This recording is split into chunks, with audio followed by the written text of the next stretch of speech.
Pathway of Roses by Christian Larson. Chapter 2. The Supreme Point of View.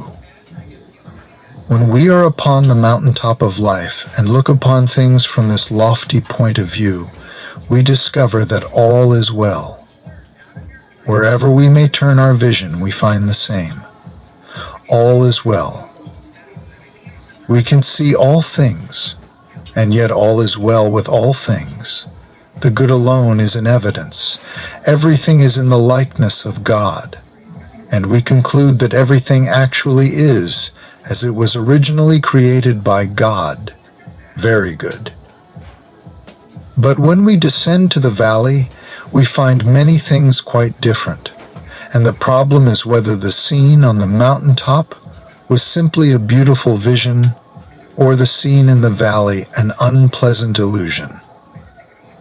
To the mind in the valley, the life of the valley alone seems real.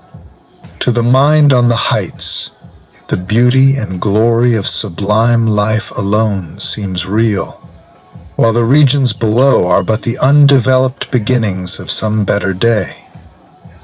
To decide which of these two minds is right is not necessary. We cannot know the truth by what seems to be true from a single point of view. It is results that demonstrate. Therefore, we must find what effect life in the valley has upon the whole of life, and what effect life on the heights has upon the whole of life. To live in the valley alone, ignoring everything that may come from lofty realms, is to live in darkness, trouble, and pain. This we know. To him who secludes himself in the lower regions of existence, nothing seems to be wholly well. There is usually something wrong or defective with everything with which he may come in contact, and life at best has but little to give. How different, however, everything becomes when we begin to live on the heights.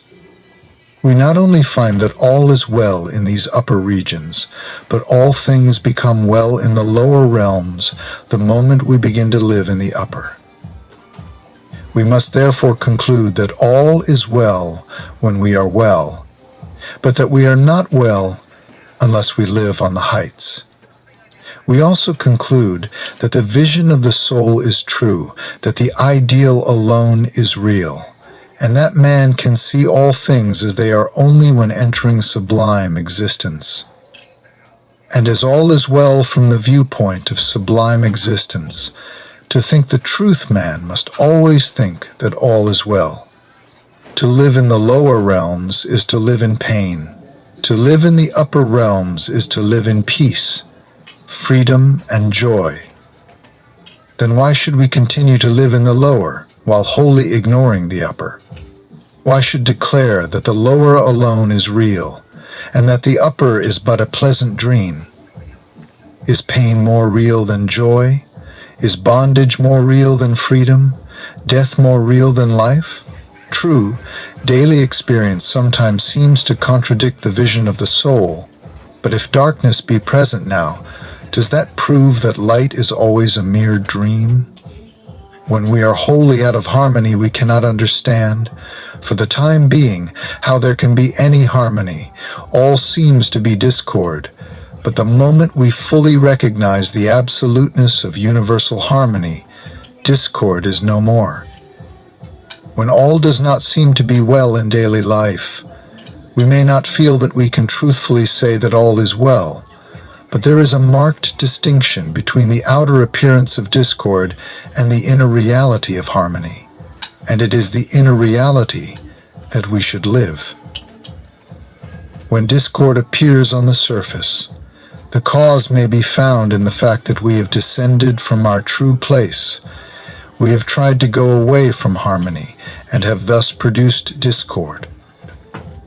But the moment we return to harmony, the discord disappears, and all is well.